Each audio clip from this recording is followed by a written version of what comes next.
according to the ancient tablets and ancient texts, we're living in what they call a dream world, where what this realm that we're in the third dimension is actually an illusion. And now modern science is starting to catch up to that. But what does that really mean as far as us as being sentient beings? Well, when you look deep into the illusion or the mechanics behind the illusion, you discover that we're living in a light matrix. A matrix made of light, and that even our bodies are made of light. And we're also multidimensional. So our consciousness actually streams down from multiple levels of dimensions to get into this third dimensional density. And then our bodies, literally, which are light vessels, collapse into what we consider to be a solid object to encase this consciousness stream that comes in. But the consciousness stream, according to these tablets and texts and all these indigenous people, is the same one source. So this consciousness source has literally divided itself up into Googles of entities, and where it now has become, it appears to be me, appears to be you, appears to be other people. But it's not just that, it even goes deeper. It goes all the way down to the atomic level. So we're talking about the experience of a consciousness, a mass divine consciousness trying to experience itself from every perspective that exists in the third dimension. And everything in the third dimension is divine, not just human beings. Everything is sentient, not just human beings. Even a rock is a sentient being. It's very interesting when you look into these tablets, you discover that we had an ancestor here. And this was a being that was here, a hominid, that had bigger brain. We could tell because we found the skulls, we found the bones. This is not a mystery. A bigger brain, and I think that they probably had a bigger pineal gland because of a larger brain. Probably were more in tune with the Schumann resonant, the frequency of the earth, with nature, in tune with how to operate within nature and more of a green type of a society. And I truly believe that they were very much smarter than us, not technologically, but spiritually. I believe they had access to the magnetite crystals in their brains. More of their DNA was probably plugged in. So whereas not now, we rely purely on technology as Homo sapiens sapien. And without technology, we're completely lost. I think they had the capability of navigating based on magnetic fields, maybe even telekinesis, telepathy, all of those things that we should be operating in right now, because we still have it in us. We've just been unplugged. And that unplugging happened about 200,000 years ago when a race of beings came to this planet named the Anunnaki, and they began to genetically tinker with the hominids, our cousins, until they got to the Homo sapiens sapien, which is actually us. Our brains became smaller, our pineal glands became smaller, our DNA was unplugged and called now junk DNA, but it's not really junk.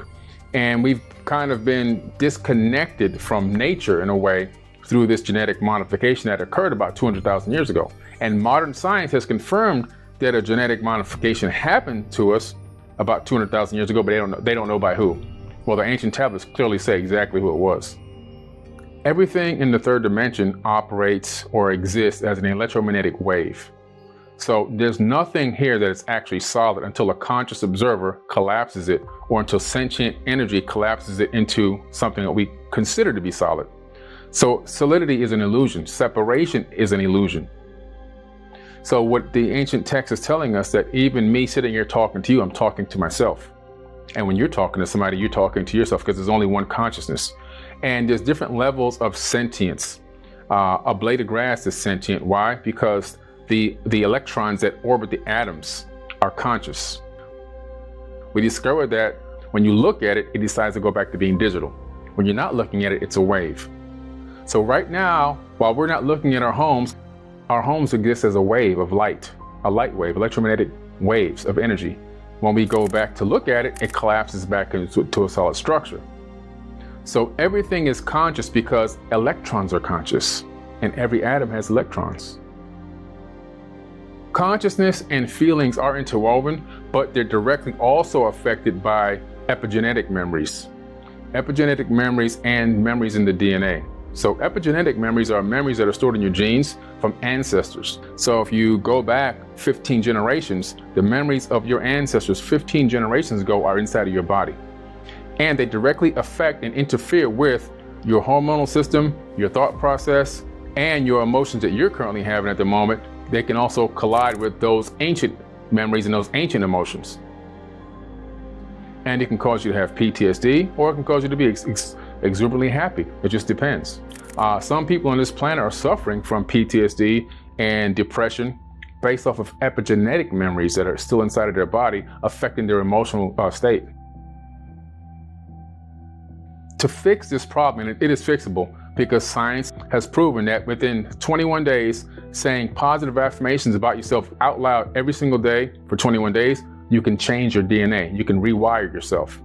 So if we've got this epigenetic memory situation where people are becoming internally sick from ancient ancestor turmoil, all you have to do is begin to say positive affirmations, begin to do meditations, eat energetic foods, and also operate in unconditional love. That will shorten that process. So the next generation will then, they'll have less epigenetic memories. And if you teach that generation, the next one will have less, but it takes a team effort. Consciousness that has created this entire realm of third dimension, or this universe, is like the human brain. And if you look at the human brain on the below status, it's encased in complete darkness. Consciousness is out there in complete darkness. The human brain, it doesn't have any clue of what's going on outside of your skull, but it has friends: hearing, smelling, sight, touch, feel, all your senses. So it says to its friends, go out there and tell me what's going on. So the friends go out and they collect information. From a galactic standpoint, a universal standpoint, consciousness sends out its friends. We're here. We are the senses for this universal consciousness. We go out and we collect information. So does your senses. Now, most of the time, we have no idea the information we're collecting. We bring it back to the brain, which is encased in darkness. And then the brain sorts it all out and projects a hologram as to what's going on outside. And we navigate through the matrix based on that hologram. And it happens the same exact way at the highest level. The universal consciousness literally has divided itself into Googles of entities to experience itself subjectively from many different perspectives, including human beings, animals, rocks, grass, everything. And all that information is being transmitted directly back to source.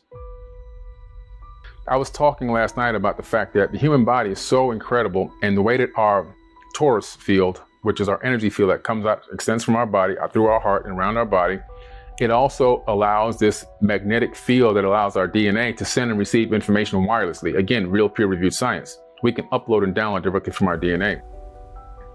When you're walking through a room full of people, you literally have the capability of transmitting out positive energy into their fields, and when it goes down into their core, change the way that they feel and change the way that they even think, just by walking through a room with the right mindset and the right energy inside of your body, and vice versa. If you're walking through dark, dim, and you're emitting a lot of cortisol and everything else because you're feeling a low vibration, you can also have a negative effect. So I tell people, be mindful even walking through a room, because you can change the whole energy in a room just by walking into it with right mindset. Human beings are extremely, extremely incredible. The way that our avatar bodies are structured or set up, the way that we're able to download information directly from space-time, and the way that we have all this energy inside of our body. That's what Qigong is all about. And Reiki healing is all about manipulating the energy centers in our body. The energy and the power is already in us. I would tell them to understand this, that the same divine energy that created everything that we see in the third dimension is the same exact divine energy in every single atom in their body. And they have billions of atoms. So the power is already in them. And the only thing they need to do to access it is command it. Stop begging and hoping and wishing for things to change, and start commanding change in your life. It's a different mindset. The universe only understands power with power. It doesn't understand weakness. When you go weak, it just falls on deaf ears. All these trillions of prayers that go up every single day all around the globe from all 7.5 billion people doesn't really have a direct effect. Why? Prayer does work if you know how to pray. So the people who are feeling worthless and low and everything else, you have to understand the power is in you. Stop begging and hoping and wishing for something to happen. That is a low frequency mindset. I can take a cap, put it on your head with electrodes, connect it to a computer, and tell you to beg, tell you to wish and hope, and watch the frequency line low. Now do it again, command. When you want to get to a destination safely, I command I make it to my destination safely. Not please help me make it safely, please help me get there. You want to take care of a situation? Don't please, I need to pay my car, they're gonna take my car. No, I command that all my needs be met in a timely fashion. It's a different way of understanding how prayer works. It's how they do it in the East. It's understanding that the completion before completion, understanding is already done before it's done. That's the way you're supposed to pray, with power and energy. And if you change that mindset, then you'll find out how powerful you really are. You know, it's really interesting how that is. It's almost as if we're being watched all the time. And when they see particular people reach a specific frequency, then they interject at some point. But it always seems to happen to people that have had these revolutionary, you know, consciousness experiences. And it's almost as if they're scanning for frequency ranges. Because right now we have a satellite in space that can literally send information directly into your head. This is, again, real science. It can pinpoint you, because they can pinpoint the heads or tails of a quarter from space now. It can pinpoint you, and it can actually send a piggyback signal on the same frequency as your consciousness, your mind, which is like, think 5 to 8 hertz, and make you think you're hearing voices in your head. That's the technology we have right now. So understanding that, it's like, wow, they could be scanning for different frequency ranges of conscious thought.